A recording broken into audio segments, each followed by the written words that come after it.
131. 131. All right.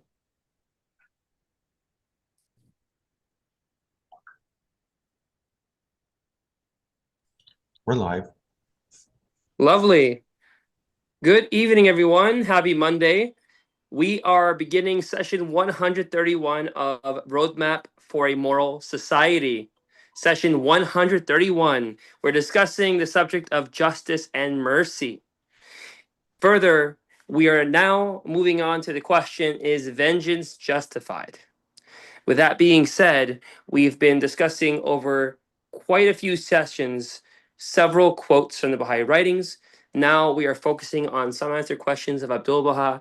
And furthermore, we thank Mr. Gilbert Hakim for putting together these PowerPoint slides so that we can all read them together, these quotes, ask questions, discuss them, discuss what we think we understand, what impressions we have, so that maybe we can learn from each of us some new perspective that maybe someone has shared.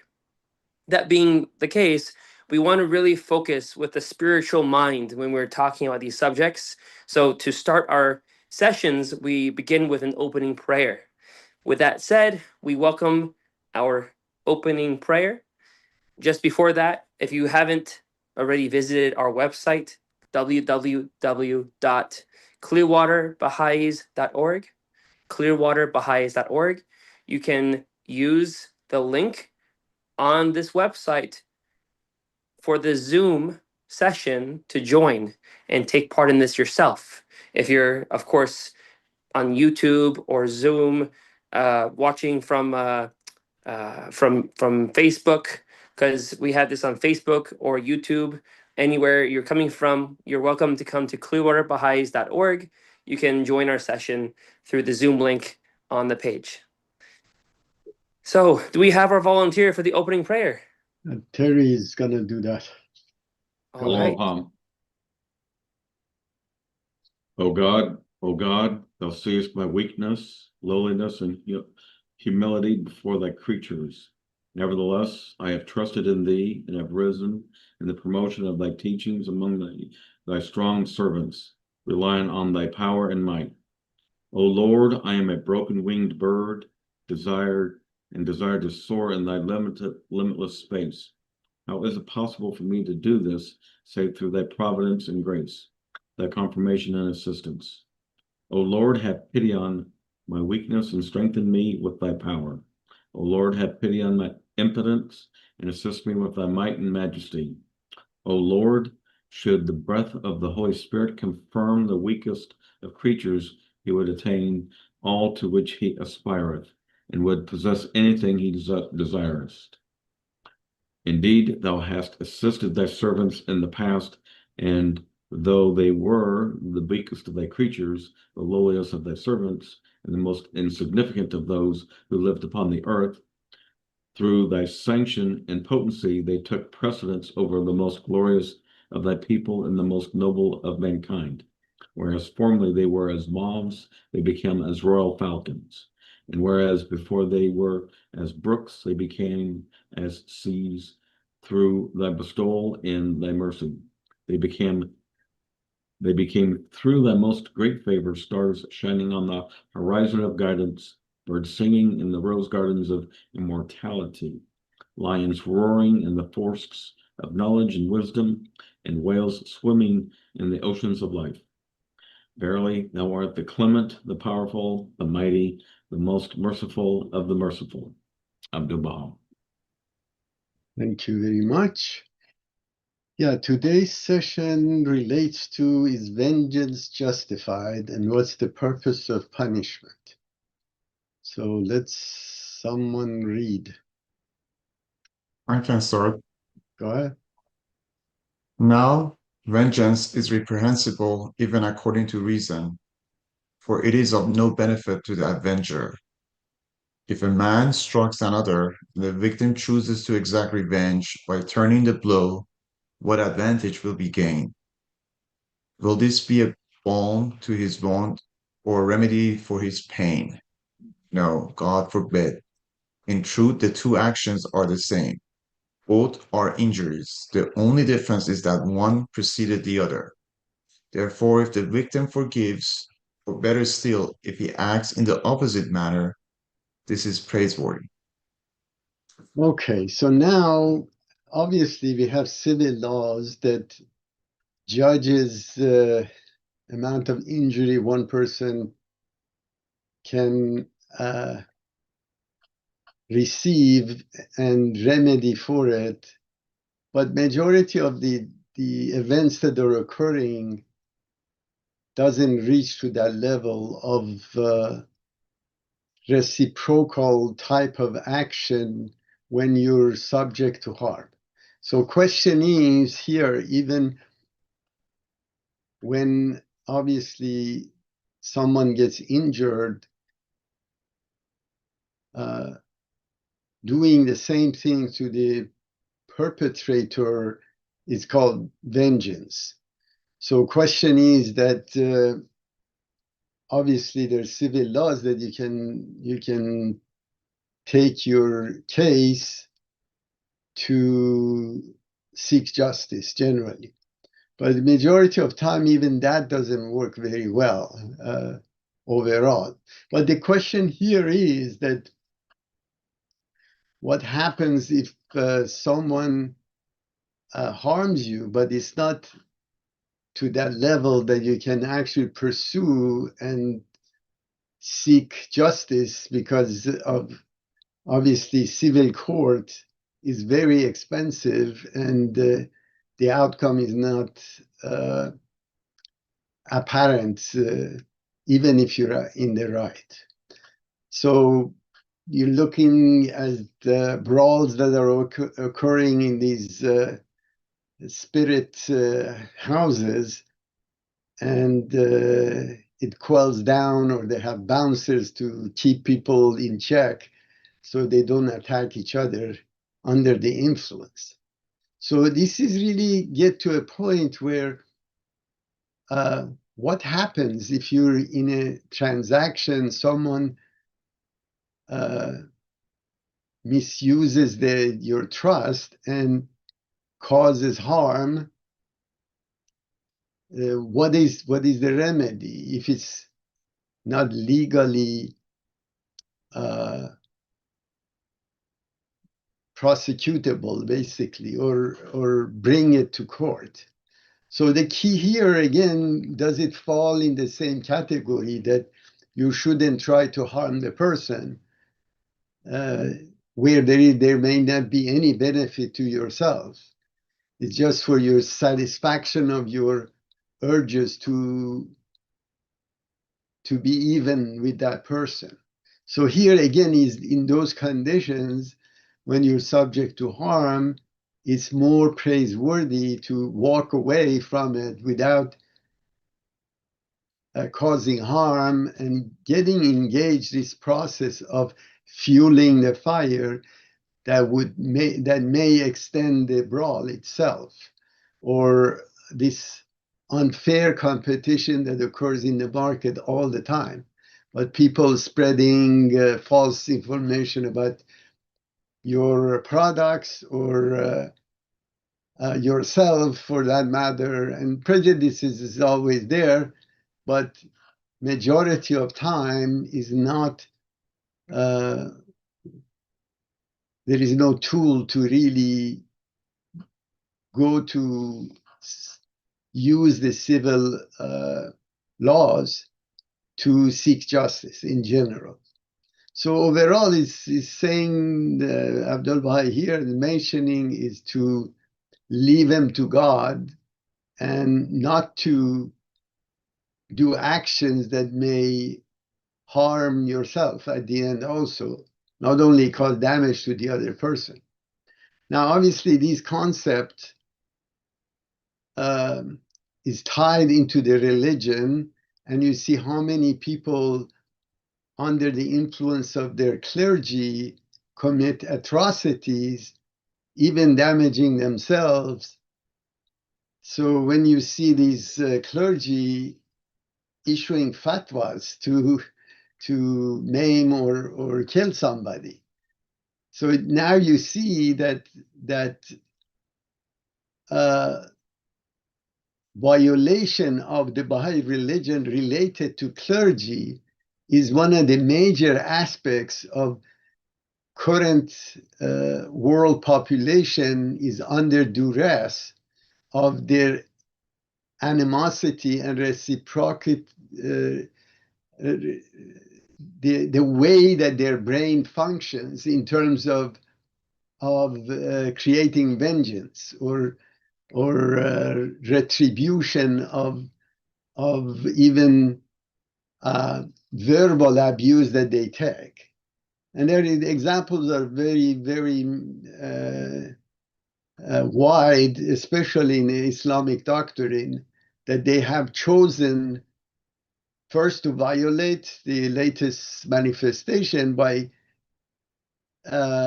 empowering the ecclesiastical institution to be able to cause harm and use religion for the purpose of causing harm.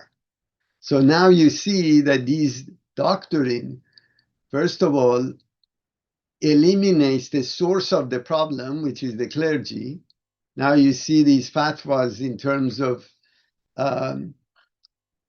again, coming from the clergy that all Muslims of the world should unite and they would go to heaven if they commit a crime which is justified based on their view of the event.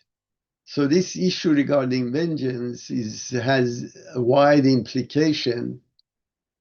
And of course, the mother of those is the need for individual to satisfy their anger, and that insisting self may be the cause of further causing harm to the other person, or eventually fueling the fire of a conflict itself. So here again, it's best to walk away with it if there is no benefit or you cannot make yourself whole. So if someone blinds your eyes, you shouldn't go and poke their eyes. And of course, these are extreme cases which there is a civil remedy for it. But overall, majority of the interactions we have with other people doesn't reach that level, or is not financially feasible to go after somebody because of the misbehavior or harm that they can cause you. The other side of it is true in terms of people actually justify causing harm, whether there's their products or the way, and they weigh the benefits of financial benefits of what they're providing to themselves. And even if they get caught, they assume causing harm is part of doing business. So here again, you see that behavior of corporation can be immoral or unethical, and the process of even facing the financial consequences of their actions are built into their model. So now if a patient gets harmed, can they sue? And obviously you can never become a whole person. So these are really societal laws, ethical laws that everybody has to comply with. And source of it is revelation. And that's really what we're discussing here. Any comments on this?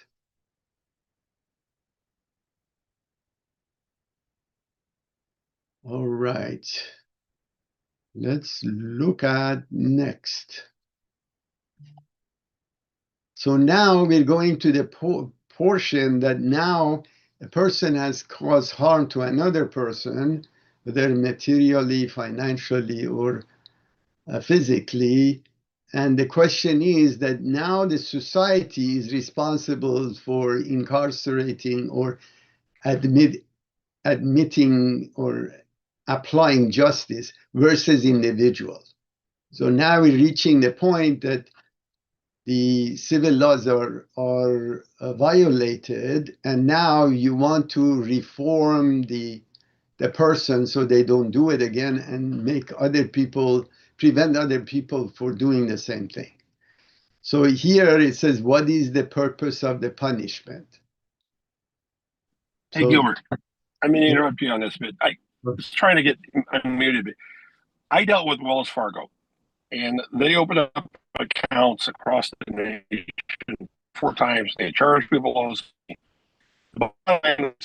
They paid a $750 million fine, and nobody got the money, but the company made $3 billion. They said, oh, we let go of the executive. She got a $100 million bonus and a $200 million paycheck that year. So how does civil violence and how does civil punitive damage or anything like that happen with a company like Wells Fargo? Then they got caught doing it again last year. No, of course, that's the problem. Yeah, and values. Yeah, when you take, is that what you're talking about? That type of revenge? Well, this is the whole point. You're trying to justify. Obviously, civil societies have laws that try to remedy the harm that these companies can cause. The problem is the source of it, where the company violates the laws knowingly. Now, obviously, a lot of times events occur. They did it again. Well, this exactly. It's cheaper to do. I'm sorry, and don't pay a third day. So many times. Yeah, you're breaking up a little bit. Morals.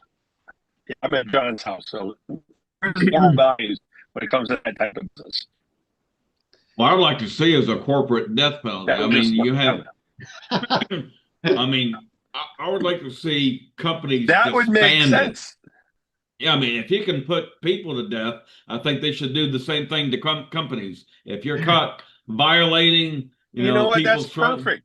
Yeah, I think companies should be disbanded and the executives punished. But remember, you know what? We should go True Social and send it to Trump. Yeah. And maybe there'll be a penalty. You're no longer CEO and give all your money back. Right. Remember, the reverse occurs also. For example, the breast manufacturers just put into bankruptcy because smart lawyers convinced juries that they were the cause of problems in females by putting silicone implants, which wasn't true. So again, it works the other way as well, that people get accused of harming, and they look for remedies, and in the process, they bankrupt the company too. So that happens, but those are very, very rare because most of the harm occurs in a much lower echelon that is not worth the lawyers to go after it.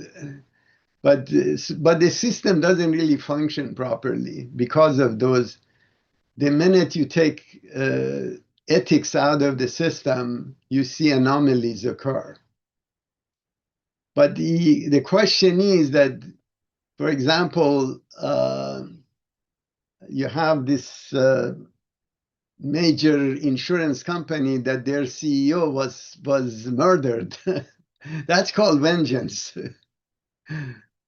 In New York, I'm sure you know what I'm talking about.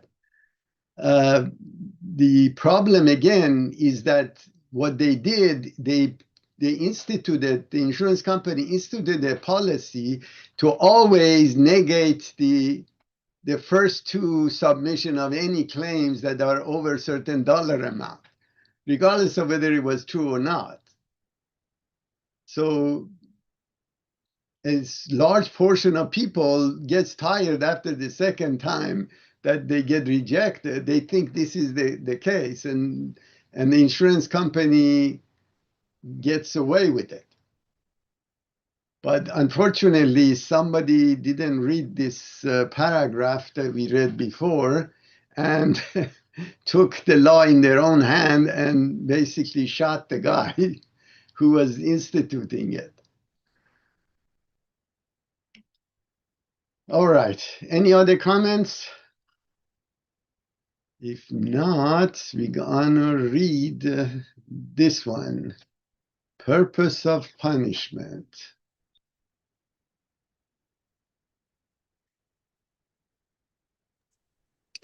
Sure, I take it. Go As for ahead. the body politic, it punishes the aggressor, but not the exact revenge. The purpose of this punishment, rather, is to deter and dissuade and to oppose inequity and aggression so as to prevent others from extending their hand likewise in oppression. But if the victim chooses to forgive and to show instead the greatest mercy, this is most approved in the sight of God. Yeah, so here again, the body politics, it punishes the aggressor, but not the exact revenge. Now, as I said, this is again, when somebody, obviously the laws have a range of punishment available to them. And of course, the question really becomes of whether the person that was subject to harm would forgive and allow the judge to use their discretion in terms of lowering the harm that is going to come to the perpetrator. It's praiseworthy. But the question is that what society chooses to incarcerate someone is not a revenge. It's a process to obviously prevent from other people doing it and go incarcerate the person and educate them so they don't do it again. So the whole purpose is rehabilitation. But again, this is the question of forgiveness comes into picture as well. And ironically, the forgiveness is not to help the perpetrator, is to help the victim himself. Because this way you disassociate yourself from another person when you forgive someone. But if you keep that vengeance and hatred into yourself of this person and be always in the lookout to seek revenge or quote unquote justice, this would deteriorate your being as well, where may or may not do anything to the other person. So here again, it's show instead the greatest mercy. This is most approved in the sight of God. Now, the problem right now you have, for example, in Islamic countries that follow Sharia law, they can actually cause harm and then they can pay for it and be exempt from the punishment. So there are different laws, which obviously is quite primitive and was applied during the process which there was no jail or civil society structure. But now people use the same thing. There's a Persian poet that in Iran, actually, if you divorce your woman, you have to pay their it's called milk money. So you have to pay to divorce them. Ironically, the way the laws work is that if you get rid of the woman and basically murder someone, the price you pay is lower than divorcing them. You know, and they put in a funny poem around this, but it shows how ridiculous these laws are that was applied during its time, and it becomes laughable today. And you see that introduction of equality of men and women, or ability of the women to divorce their husband, and limiting the basically dollar amount that you can impose on the husband with this revelation eliminates all these anomalies that can occur. So you see, and there, for example, if you, for example, by accident, you in a let's say car accident, you kill somebody, and they count the money that you have to pay based on number of camels, for example. It becomes very interesting when you're dealing with the modern society versus those countries that try to apply a law that was 1400 years ago. So here again, it's the question of punishment. Now, this would open up the question. So this means that in those antiquated laws, that if you can afford, you can actually exterminate somebody as long as you can pay for it, which is very, very interesting. So there is discrepancy between Sharia law and what is common Western society practice of law and remedies in general.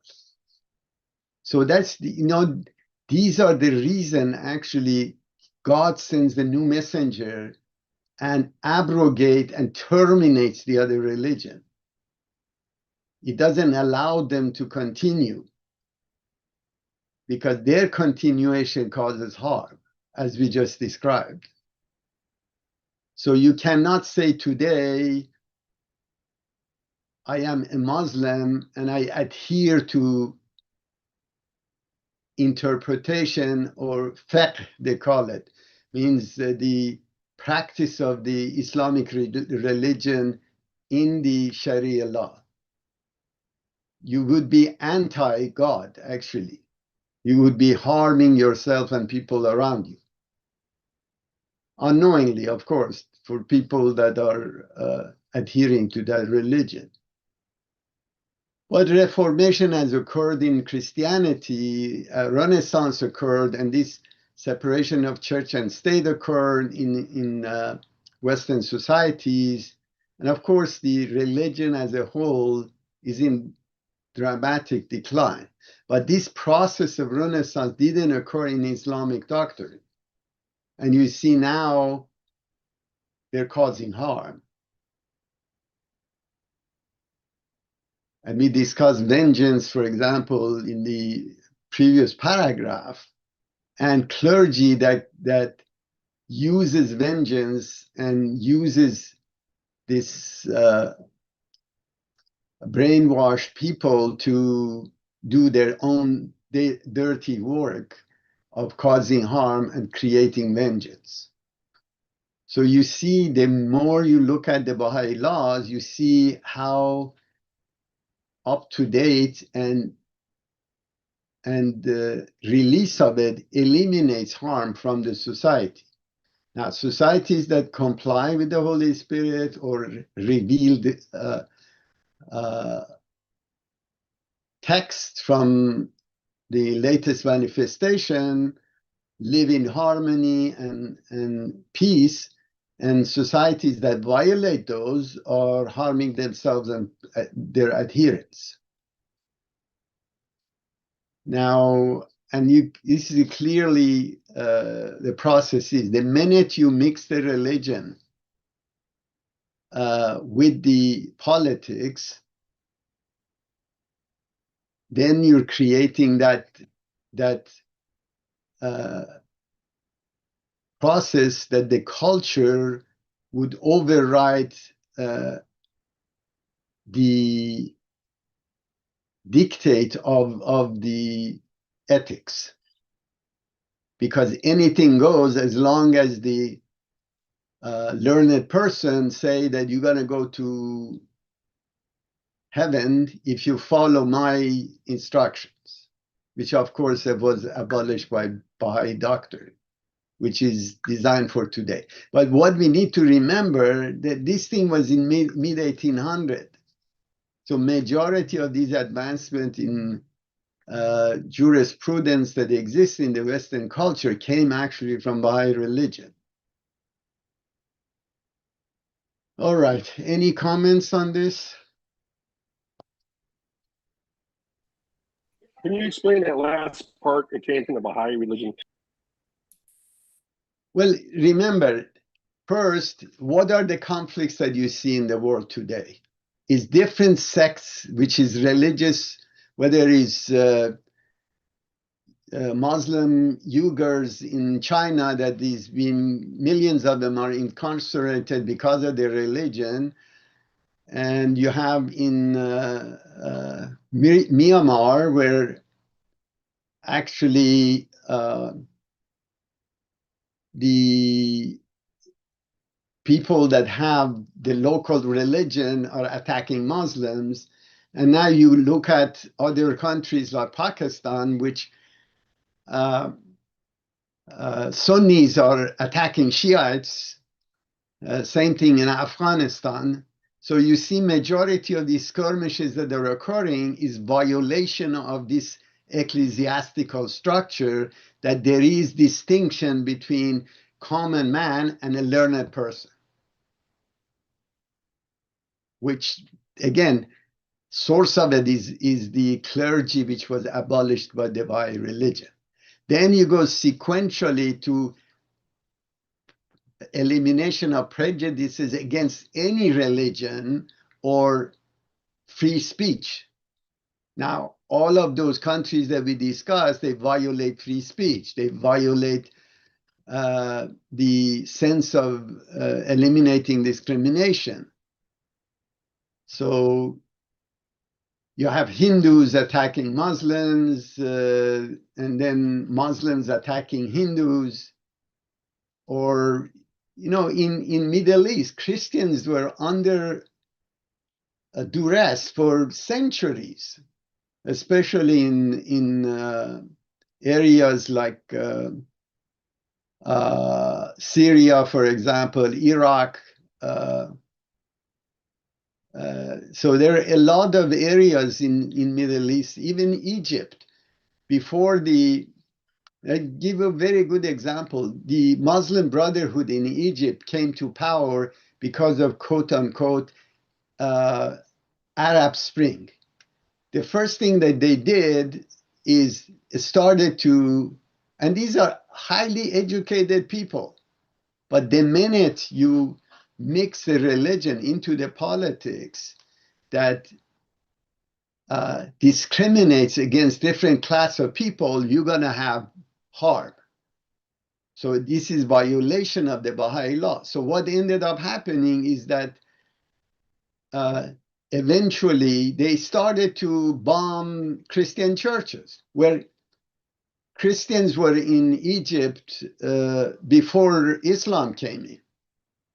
So it's their churches are much older than Islam in Egypt. Why? Because again, clergy class that got into power started to exterminate their competition from religious perspective. They become infidel. That's why we don't have infidel in the Baha'i religion. So most of the conflict, even if you look at Russia today, they're using Eastern Orthodox Church, a branch of it, that they're adhering, and those guys are declaring the other Christians as infidels. So even Putin is using religion to suppress their own people and cause war. So you see, the minute clergy gets in cahoots with the politics, the harm gets started. Where the fundamental aspects about separation of church and state was heralded by word of God, and obviously the notion that even constitutional monarchy in Iran was all the clergy were insinuating that Baha'i religion actually brought constitutional monarchy to Iran, where the clergies were against it because they were in power. They had the judicial, they had the education, they had control over almost everything.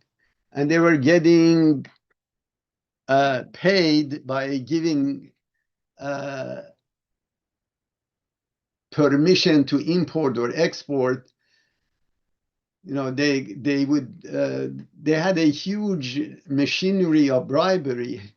One time they actually, the cigarette companies, I think was was British, or I don't remember exactly, but they didn't pay their dues, and what they did, they fatwa that smoking this brand of cigarette was not halal. So people would stop using it or consuming it. And guess what? They came back and bribed the head clergy, and they got it back in line. So you see that when you're dealing with even today's society, a simple religious doctrine that dictates a free religion, religion is a private belief of each individual, and they have the right to accept any religion they want. Now you go into Islamic doctrine, if you turn away from Islam, they stone you to death because the Sharia law said so. So, and this is today's, you're talking about 21st century. So now you see how the Baha'i religion eliminated infidel, eliminated clean or unclean, eliminated class distinction, eliminated prejudices of any kind, and equality of all races and equality of man and gender. So all these things are the point of contest in the whole world. When we look at the United States, even here you have discrimination against race and against gender as well. And of course, again, even religion as well. But you see, when you go to a Baha'i event, you see Jews, Christians, Muslims, Buddhists, they all sit around the same table and they all praise God because they've been shackles of the antiquated religion has been taken off, and they can see each other as a human being with inalienable rights, which you don't see it because you have, even in India, you have caste systems still. They're untouchable. Of course, they're trying to eliminate it, but it's still there. They discriminate against Muslims there as well. So now you see if you look at today, somebody in mid-1800 came up with a elixir that eliminates all these problems that we're facing today. Mixture of religion and politics. Now we're in a, clearly can see those revelations that at time may have seemed out of place in a country that male could have 4 wives and they could divorce them, and they couldn't, at the time, women could not leave the house without a male companion. And they had an inner and outer court of each house. So if somebody knocks on the door, a male's supposed to go and respond to it. Now, these laws came in during that process, during that era, that clergy was in charge of judicial system. And of course, when Pahlavi dynasty started, he created a modern judicial system. He created the modern police. He created gendarmerie, which was in rural area. There was a segment of government that was rendering justice when there was no regular court system, and separated the court system and made it secular. Ironically, majority of these was in that booklet that Abdu'l-Baha published, Risale Siyasiyye and Risale Madaniyye, which was describing what the modern society should do. And that's why anybody during that process of transition into constitutional monarchy, all the clergies were accusing those nationalists that wanted constitutional monarchy as basically Baha'is, so they should be killed because they were encroaching in their business in general. All right, any comments on this one? Yes, Gilbert, I was just going to ask you about the prophecy of Baha'u'llah in regards to, in the distant future, the return of a monarch in Iran of a different nature and kind, not what's going on now, but I've just recently been doing some study around that, and I thought to myself, well, you know, it wasn't achieved, and it hasn't been achieved.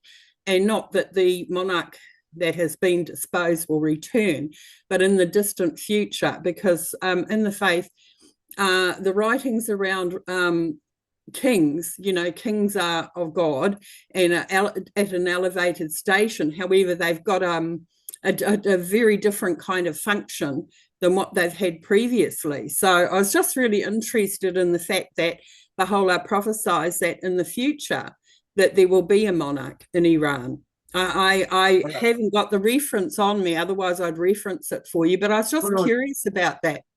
Yeah, this is, of course, constitutional monarchy is very similar to what exists in England today, but the power of the king has been diminished to a point where they're basically ceremonial now. They don't even, and the problem is very simple. The question is that democracy as a system doesn't really work, because if majority decide to exterminate the minority or cause harm to the minority, there is nothing that prevents them from doing it. So it's like a constitutional monarchy is a safeguard to prevent extreme event from occurring. And also, Baha'u'llah kind of expresses this kind of monarch is quite different from what we've had in the past. So it might not be, you know how most monarchs, it's hereditary, like the brother is, and then the son is, and then so on. Well, this is not like that. That this king or this monarch can perhaps be elected by democratic processes. I don't know. I was just really curious because I read that and I thought to myself, in the future, that's amazing.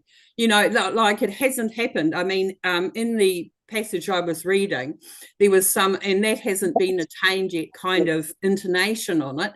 And I thought perhaps down the track in the future, because Baha'u'llah said that will be. So, you know, it's interesting, isn't it? Sure. Yeah. He mentions actually the king that come and propels justice in Iran. So they prophesied that as well. And that's the one. That's the one. I can't wait. I can't wait for that day. Actually, they're mentioning Baha'is should, when that occurs, Baha'is should help him to come to power, which is very interesting from that perspective. But well, I think we'll know. We've got a House of Justice to give us a prod and a guide. We're very lucky to so that we are supportive, that we know that this is the one that Baha'u'llah has been, you know, hoping for and talking about, hasn't come to be, but now it is. So we've got some help on the way, haven't we? Thank you. Sure. He mentions actually the kingship would get offered to masses and no one would pick up. You see, now that everybody wants to be a king, in the future, that job would be offered and nobody would take it. That's right. I had to laugh at that because that's quite the contrary to the power games that are going on, you know, in terms of the non-remedy yet for our adolescent development. So in the future, probably people will run from it. Yeah, of course, of course. All right, so let's read again. Can I just ask a question? These answers are all from some answered questions, right, Gilbert? Correct. I started into picking some subject. These were actually at the end of the some answered questions. I can actually, next time I publish the segments that I'm gonna do the next session, so you can read it before even be presented. Can I just ask you, Gilbert, what book, what year the publication? Because I have it, but what year are the ones you're taking these? I mean, they're the same. Like my publication, just very quickly, was Wilmette, yeah, and it was published. I'm just making sure that I mean it looks right to me. Yes, in 1954 and 1964 by the National Spiritual Assembly. So this is the one this is still current, right? It's not been updated, has it? Sure. Well, if you want the latest one, you have to go to Google, I mean, to Ocean.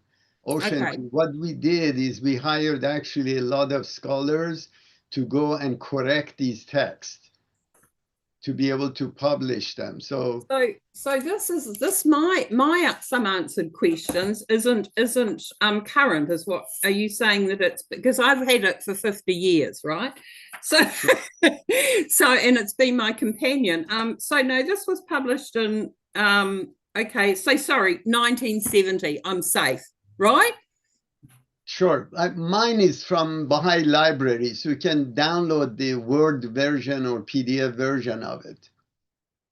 And it's searchable. But if you do it on the Ocean, you can search it and directly go to the subject.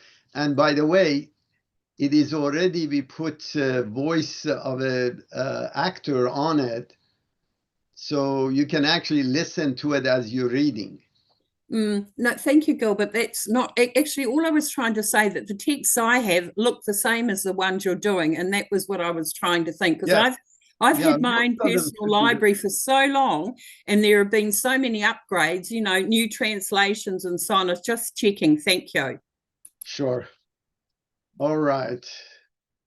Somebody wants to read this? Read it. Question. Should a criminal be punished or should he be forgiven and his crime overlooked? Answer. There are two kinds of retributive actions. One is revenge and retaliation, and the other, punishment and requital. An individual has no right to seek revenge, but the body politic has the right to punish the criminal. Such punishment is intended to dissuade and deter others from committing similar crimes. It is for the protection of the rights of man and does not constitute revenge, for revenge is that inner gratification that results from returning like for like. This is not permissible, for no one has been given the right to seek revenge. And yet, if criminals were entirely left to their own devices, the order of the world would be disrupted. So, while punishment is one of the essential requirements of the body politic, the wronged and aggrieved party has no right to seek revenge. On the contrary, he should show forgiveness and magnanimity, for this is that which befits the human world. Right. So it's very clear of what the question here is, revenge and retaliation in terms of right now, even whether our justice system or jail system actually works properly or not. And the problem right now is that people go to jail even for minor events, and it's a school to how to perpetrate crime. So they get educated how to do more damage instead of getting educated not to cause harm. So here, individual rights to seek revenge. If someone maims you, you have no right of vengeance, but the society has the right to seek justice for you, and it's not because of vengeance, but for purpose of preventing from other people causing the same problem. So society will not work if there was no punishment for the crime. Now, whether the punishment fits the crime is a different story. And this is, again, relates to politics of the time. Now, here you look at the United States, again, the concept of legal system is that you're free to do anything you want, you're free to cause harm, but if we catch you, we're gonna put you in jail. It's a very poor methodology of instituting basically justice and harmony in the society. And that's for the same reason that you give freedom to someone to cause harm.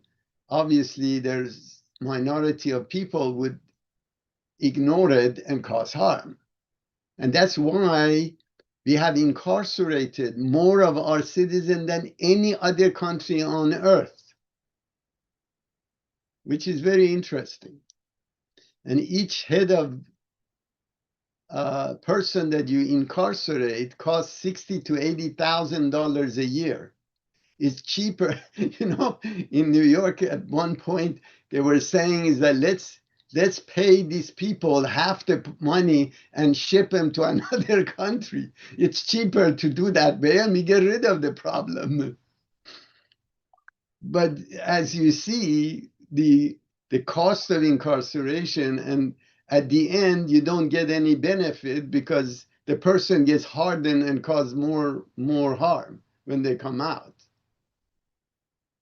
So again, the justice should be there and it should be a condition to rehabilitate people. And the freedom should not be to an extent that allows people to cause harm. And that's really the key. It's just amazing. And of course, the laws, I think during even democratic administration, for example, during Clinton era, they incarcerated more minorities than any other time for minor, for example, carrying some narcotics with you. They would put you in jail for 10 years. And they had a law, I remember, that you have 3 strike and you're out, something like that. I don't remember exactly. So if the guy was addict and they would catch him 3 times in 2-3 years, the guy would be incarcerated for life. Of course, I think recently, last decade or so, they reversed all these crazy punishment that they used to put for political reason. Matthew, go ahead.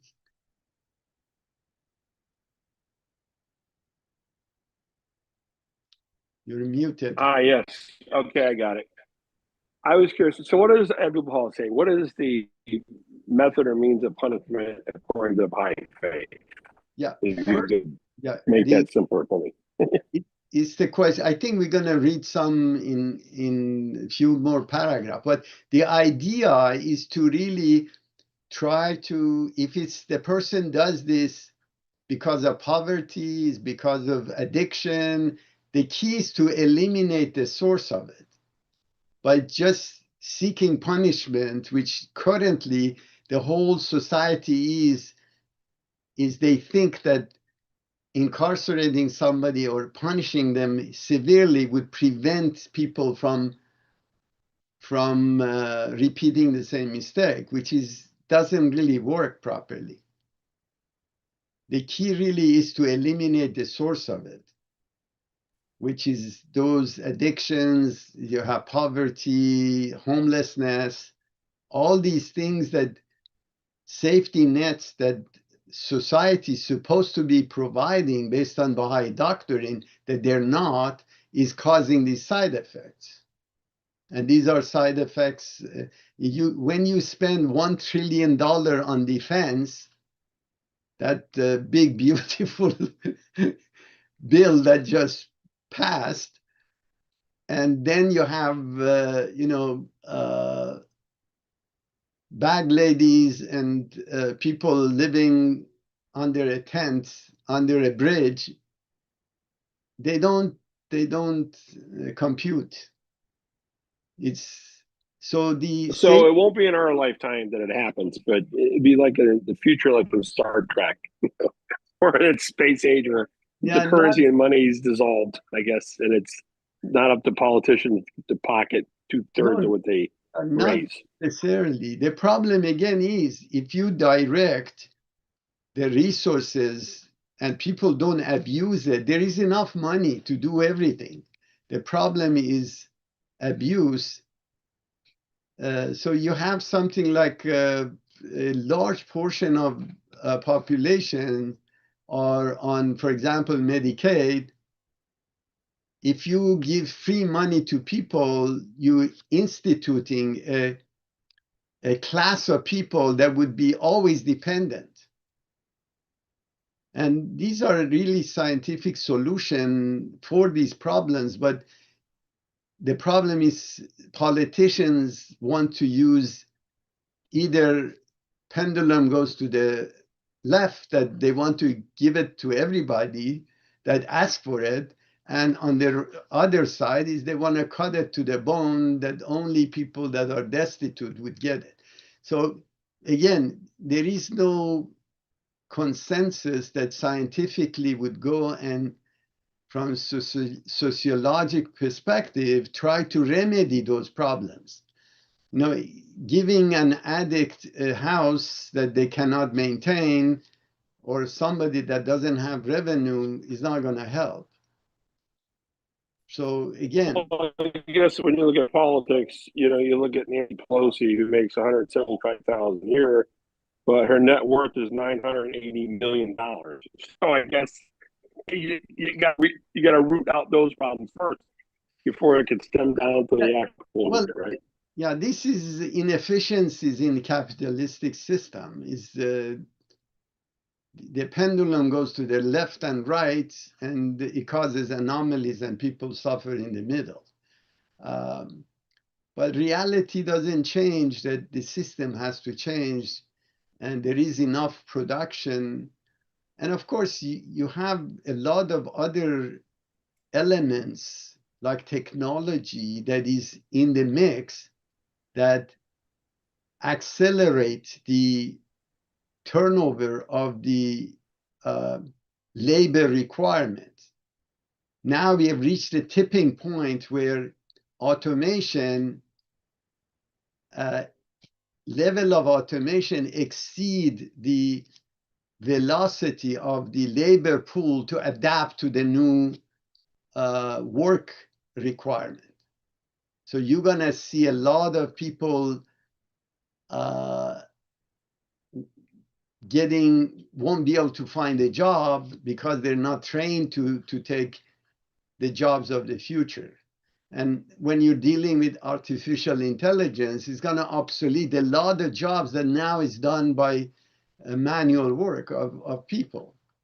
Even in our industry, the programming, the artificial intelligence had reached a point where the junior programmers would be obsolete within the next 3 years. Because the AI writes the code much cleaner without any error than a junior programmer. Of course, you still need architects, designers, and people that write functional specification. But in reality, this is just in the programming side. Then you go to robotics. Currently, the robotics, they charge about right now about $30,000 to $40,000, and they can do most of the chores in the house. And when you lease a robotics that is cost, let's say $35,000, right? It costs you about $6,000 to $7,000 a year. Now, can you hire a maid for $6,000 a year? Obviously not. So you see a lot of this velocity of technology far supersede the velocity of labor pool to adapt to it, to be able to go to a higher value jobs. And that's why countries like China would be in deep trouble in about 15, 20 years. If they don't adjust, I'm sure they're much smarter than I am. And I'm sure they calculate for it. But reality doesn't change. That those people that do mostly manufacturing jobs in a low, cheap labor type of environment, they're going to be in trouble. Actually, they did a study in California that you can actually create jobs by producing machinery that picks tomatoes. Now it's reached a level that is cheaper to automate than actually hire people, even with a very minimal foreign labor that they deploy today. But the type of job that creates, obviously, is much higher education, and of course, repair of those machinery and so on and so forth. Then what happens to people that had a high school diploma 10 years from now? They won't be able to even work at McDonald's because those people are automating as well. Now, if you look at the level of education, well, they better join the Marine Corps now. Why they got 10 years and they get 15 and retire the pension. No, but the problem right now is we are one of the least educated of the advanced countries. You know, people don't have, if you look in Asia Pacific or China, for example, the level of education they have is enormously higher than, for example, in the United States. I give you an interesting subject. When I was the PhD program, there was courses that we were taking in applied math. There were something like 20 some odd people in the course. There were two or three Iranians. We were 2 or 3 Iranians. There were a bunch of Japanese and Chinese, and maybe 1 or 2 European. There was only 1 American. And this is 40 years ago, 45 years ago. So when you're looking at Ivy School, the majority of them are foreigners that go for the very high educations. But this drive doesn't exist in the United States. And actually opposite is true. They're dumbing down the education, trying to pass everybody, because that's a new vogue. We shouldn't discourage people from not be able to pass exam. But what would be the outcome? You're gonna have people that are not employable at the end. You know, they were saying something like 40% of the graduates from high school cannot actually read or write properly. Their level of education, just English literature, is not up to par. Anyways,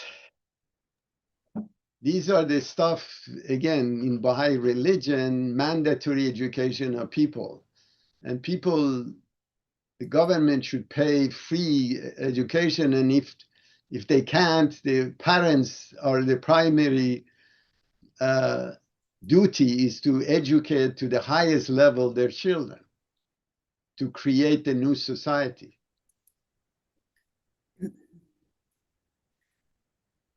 I have something controversial to say about the new definition of education, which might shock you with the collapse of all these systems, because this is all part of the rolling up of the old world order. Everything you've spoken about is the demise of a time and a place that doesn't fit the needs of the age.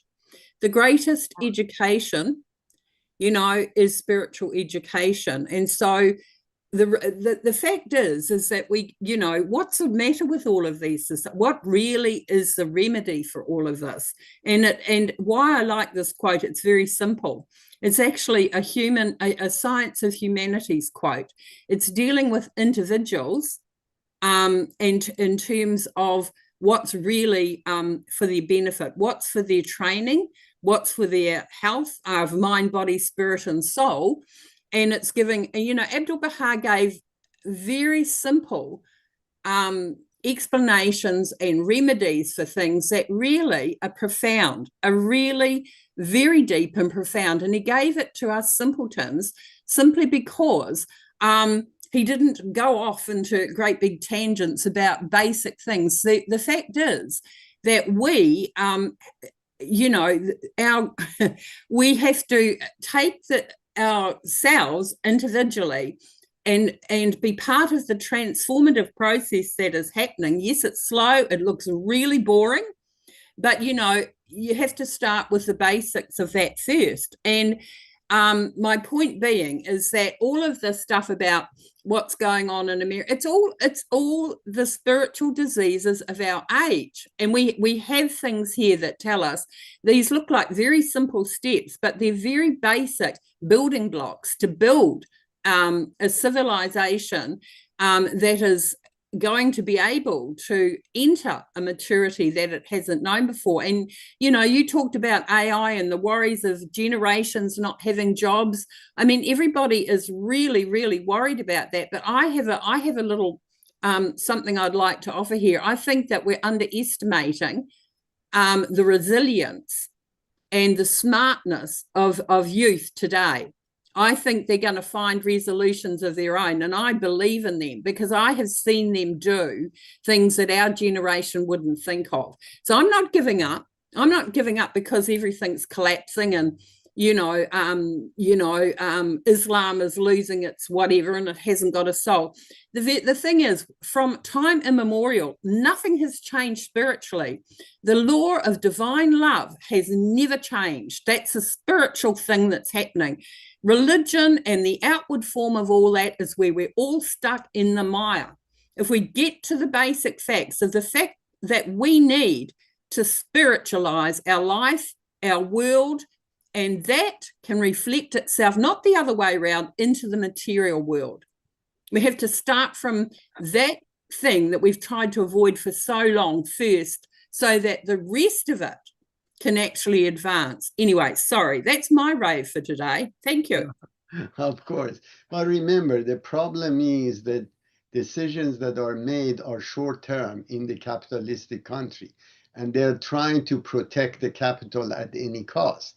So what ends up happening is that they sell the future just to gain profit today.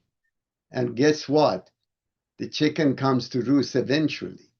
So when management and budget, which is a part of the government and is agnostic of politics, is telling you that the corporation taxes for the next 10 years would be stagnant. That means that you will not generate more revenue from corporation 10 years from now that you do today because of the way the system functions. It would be linear. But actually, the thing is, Gilbert, with capitalism, the more people get, the more they want. And then the more they want. Now, what do you do with all of that? It's just sheer unadulterated greed. And if you're a materialist, if you think, right, it's all here and now, I mean, people have rapacious appetites, and it is a part of their, the Sphinx is the image we should be looking at, an animal body and a human face. Now, our future is the human face of our reality, not the other part. And so all of this stuff here, I look at Abdu'l-Baha's refreshing, simplistic, humanistic, basic remedies for, the ills that we face, all of us every day. And I think to myself, how refreshing. He's not looking at the grand, great budget that's going to keep people who are Black from going to the doctors, particularly Black people, my brothers and sisters, but he's giving us the tools. I know it looks pathetic. You're saying like, well, that's one individual, but individuals grow into communities. And I'm sorry we've got such a huge mandate, and feeling so helpless with it. But and it is across generations, but it has to be different and it has to change. And we looking at all of that out there only gives us a migraine. In fact, we probably go and have to go into the psych ward and have shock treatment, trying to find a remedy for people's madness out there. They need to get a life. Sorry. I remember, actually, there's a foretold prophecy both by Abdu'l-Baha and Shoghi Effendi specifically related to collapse of the economic system, especially in the West and United States, to a point where, of course, this I think is from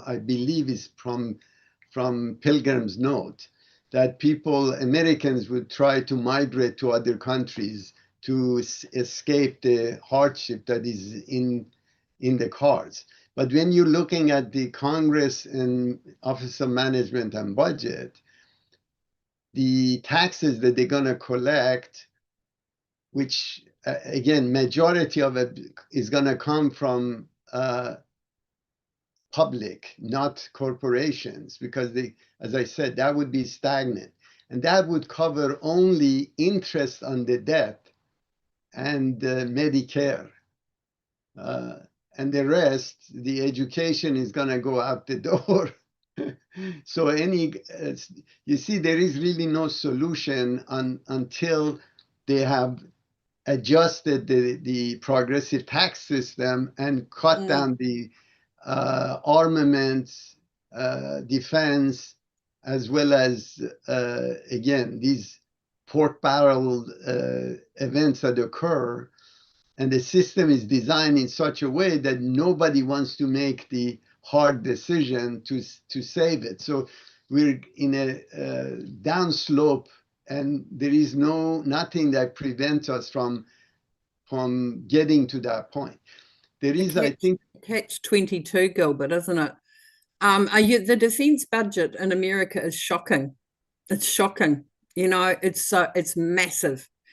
You know, and so if we had, let's just have a dream before we go today. If we had the lesser peace, all those problems that you're talking about, you know, I mean, it's just badly spent money. And why are people so self-destructive? You know, God, they all need therapy. Yeah, this is the whole point. Remember, you know, it's hard for us as Baha'is because we know this. It's maybe not in our lifetimes, maybe not for 4 or 5 generations, but when you have the vision, and I'll tell you something beautiful about, I miss the beloved guardian terribly, because you know what he did? He particularly got the American people, whom Abdu'l-Baha loved and nurtured and did everything with, and he inspired them. He wrote the Dawnbreakers really quickly. He knew he had to have that because Abdu'l-Baha had gone to America and he couldn't rouse the ardency of the American believers. So he wrote the Dawnbreakers so that he could give the American Baha'is an identity linked with the heroic age. You know, so now look, what have we got coming from the House of Justice that's going to uplift us in the next few months, that are going to link us or link America so it can, I'm worried about it. I'm on a little island with a coconut tree and I'm seeing what you guys are having to navigate, and I pray my socks off, you know, because I don't know how you guys live in that country and keep your sanity, you know, and I really respect that as my point. And that's the only reason I attend these sessions, because I adopted this thing where I thought, well, you know, living on an island, we have our problems, but nothing like what you're going through. But then that is why in the future, like, you know, Iran and America, the East and the West, and all this stuff about Christianity and Islam, it's all yuck. But the thing is, the East and the West, America and Iran, the future of those countries is so very great, and it is nothing like what it looks like at the moment. Thank you. Oh, of course. But remember, you had mentioned from system of consumerism, which is the religion of the United States, or in the West as a whole. And this is the cause of all the problems. Almost 60% of the population lives paycheck to paycheck. And the amount of savings are so low that any disruption in the process, the house goes, the car goes, and the wife goes too. So the reality that this is where we live in, we have turned into a consumer system, and there is no way to get away from it. And this is the culture. You look at for example, Japanese and Chinese, their savings, for example. If you look at, for example, last recession that occurred in the United States, I believe it was 2008, which was again, financial induced recession. So people that are currently coming to age in terms of investing and spending and stuff, they don't even remember, remember a recession. They don't know what recession is, because at the time they were kids, or they were under parents' guidance, or they were at school. Now, those people have no idea what a recession is. So these are really key problems that we exist, and the way the consumer systems are occurring and the mentality of the younger people, that it's amazing. And that's one of the reasons they're moving away from religion. They're moving away from even owning something. They just want to live at the moment. And unfortunately, that has grave consequences when you get old. All right, let's read one more. And we can call it the night.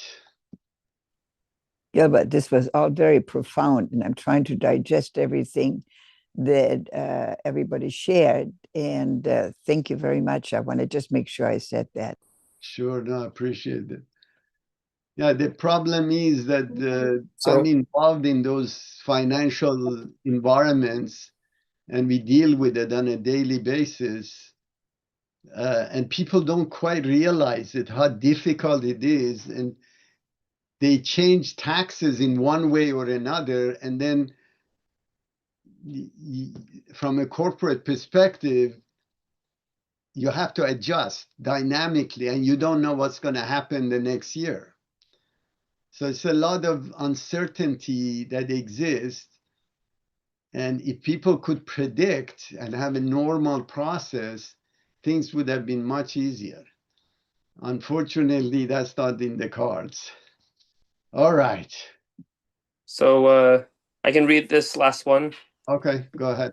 Question: should a criminal be punished, or should he be forgiven and his crime overlooked? Answer: there are two kinds of retributive actions.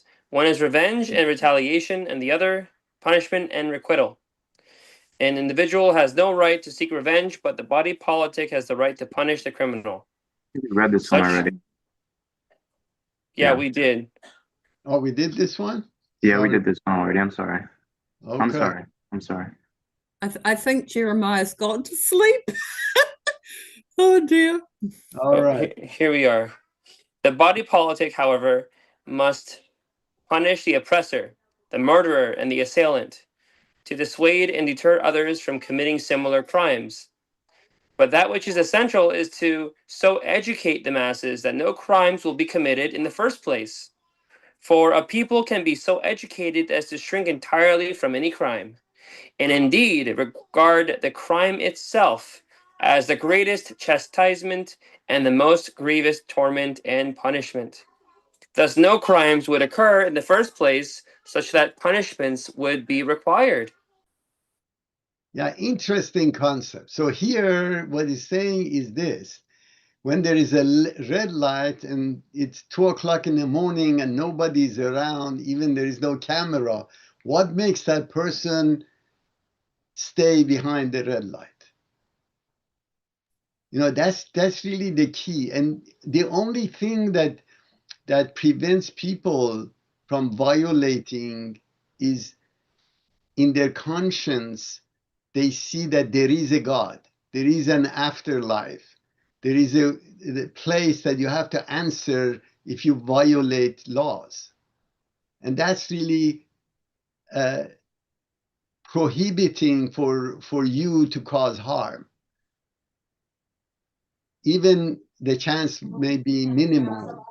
So these are really key elements in terms of here, obviously, you need to punish the oppressor, the murderer, and the assailant to dissuade and deter others from committing similar crimes.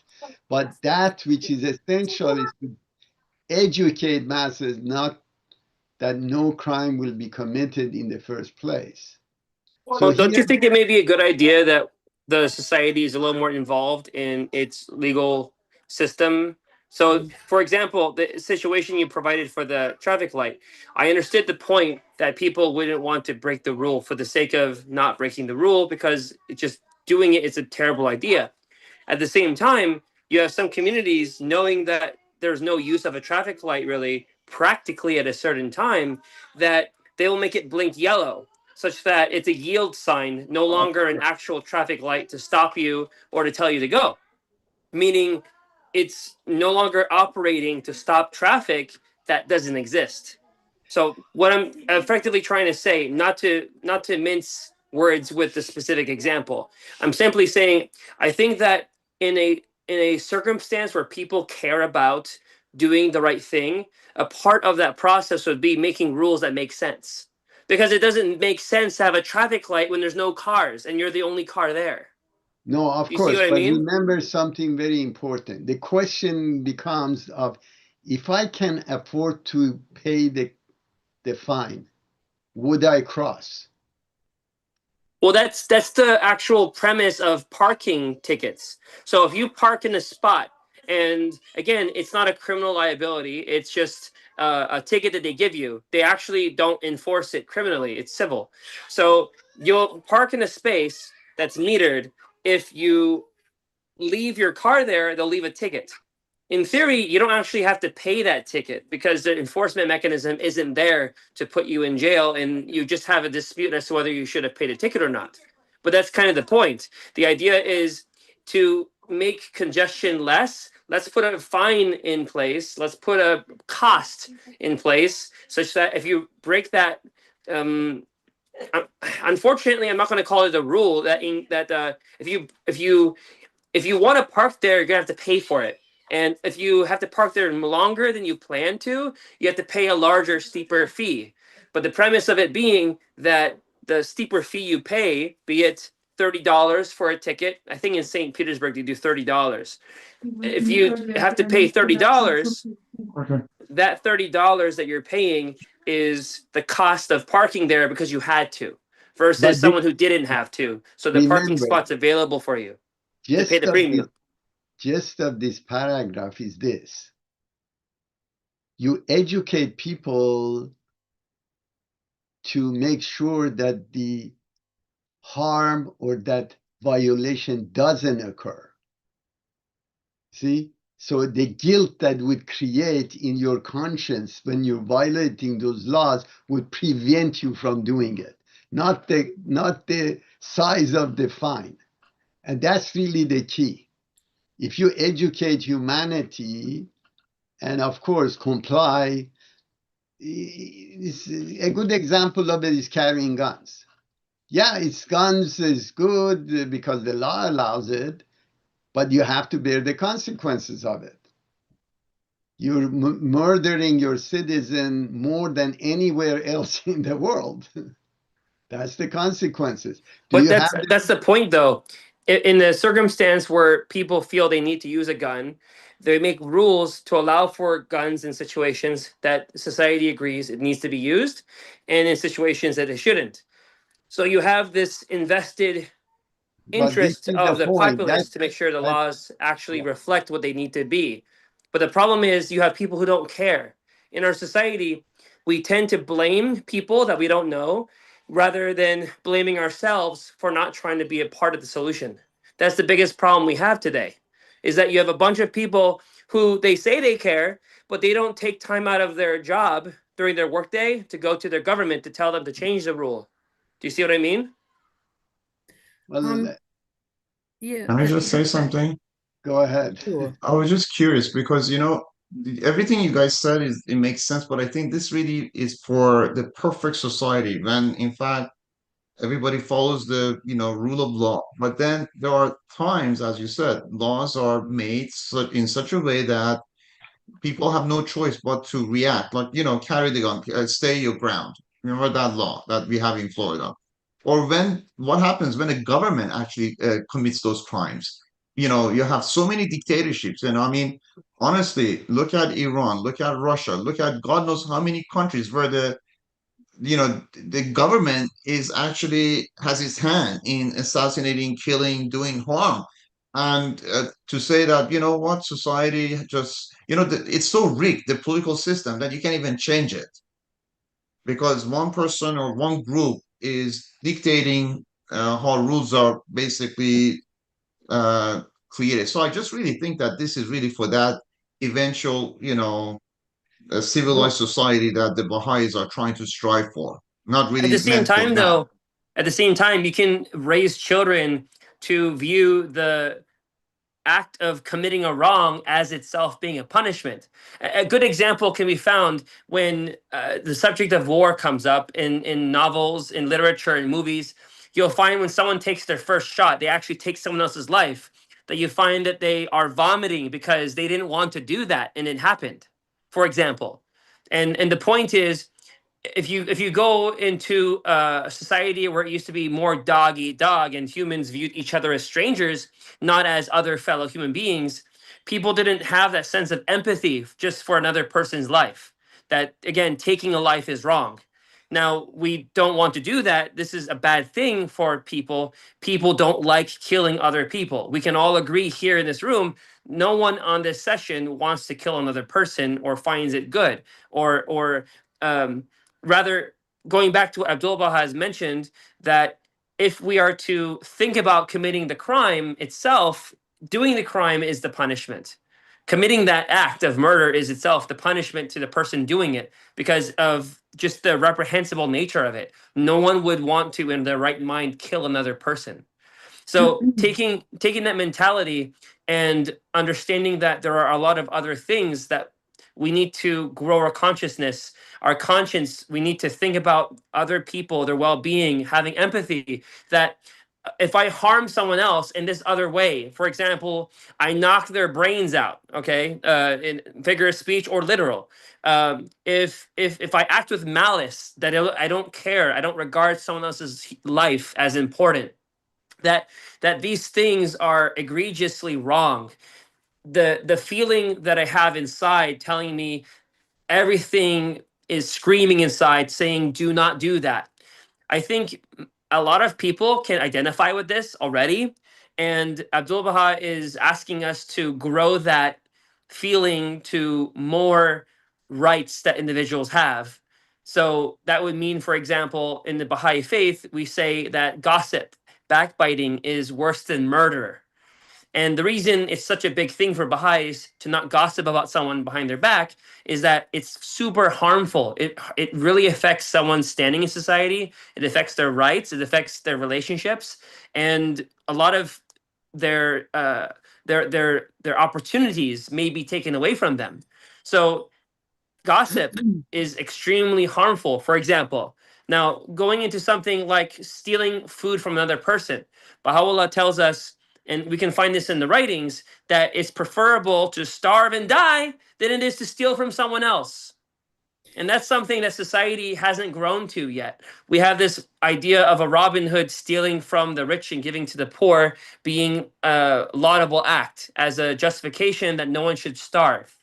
Whereas as a Baha'i, our consciousness, we're trying to rise that such that we're creating a society that we are people to be relied upon.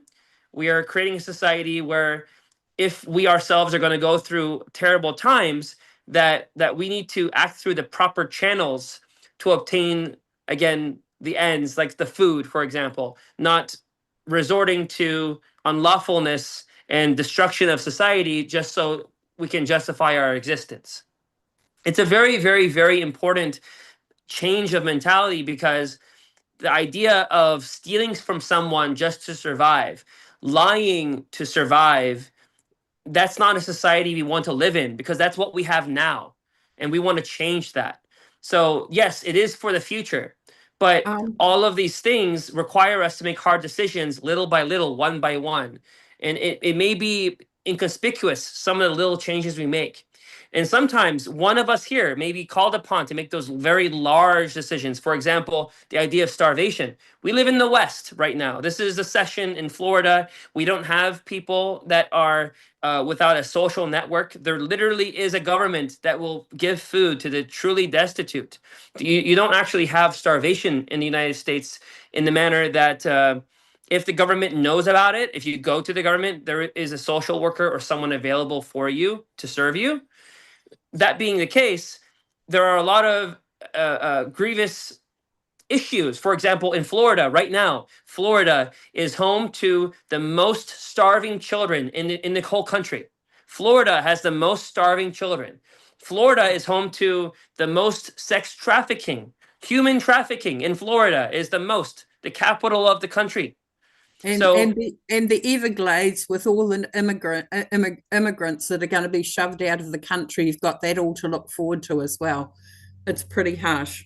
well, whatever the circumstance, people who are in jail or in detention receive food. That's not what I'm saying. I'm talking about stealing from other people. I'm talking about stealing other people's lives in the context of someone's going to the store, and for some reason the child may walk away at one moment, and someone shoves the child in the car and drives off, and the child's never seen from again. I'm talking about truly horrific acts that no one expects. That again, I don't believe, John, for a minute that this quote here is for the future, because there are communities and they're around. The thing is, America's known for its individualism. But I think what's happening at the grassroots, and we're sitting here and you're sitting in Florida and whatever else, but at the grassroots, as we speak, there are communities all over the world that are cooperating. They have a sense of community. They have a sense of belonging. And yes, it looks pathetically small. And it is, and okay, so when you take your children out, I fear for you. I know how you're feeling. You take them out. If you left them for 5 minutes or took your eyes off them, you have to be really concerned that someone would kidnap them and so on and so forth. And that's all the hell that's going on. But while that hell's going on, not next week, not the next generation, right here and now, in communities all over the world, they're not individuals. They're not working on their own.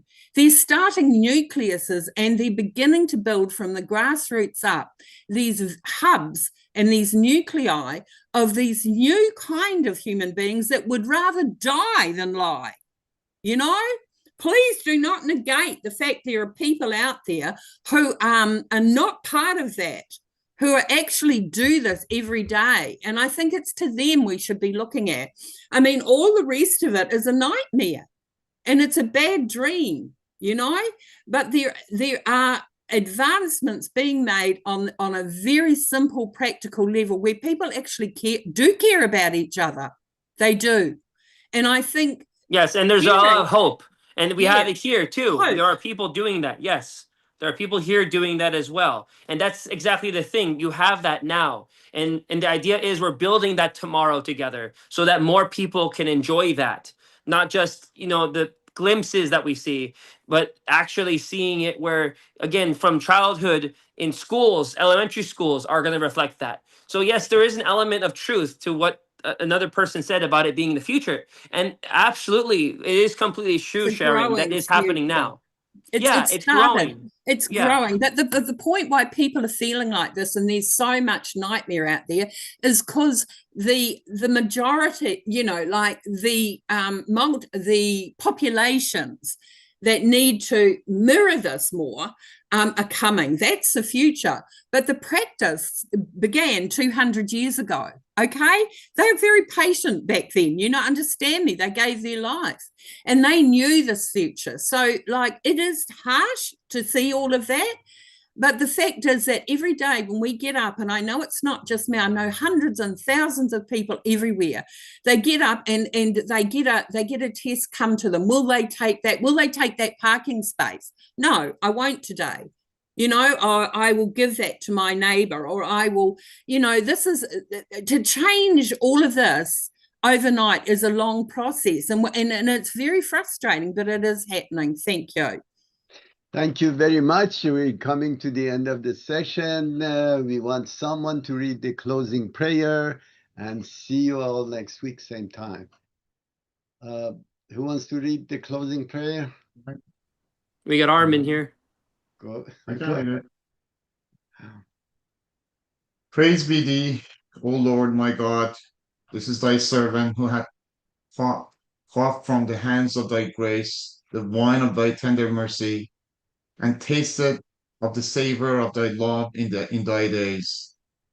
I beseech thee, by the embodiment of thy names, whom no grief can hinder from rejoicing in thy love, or from gazing on thy face, and whom all the host of the heedless are powerless to cause to turn aside from the path of thy pleasure, to supply him with the good things those possess, and to raise him up to such height that he will regard the world even as shadow that vanished swifter than the twinkling of an eye.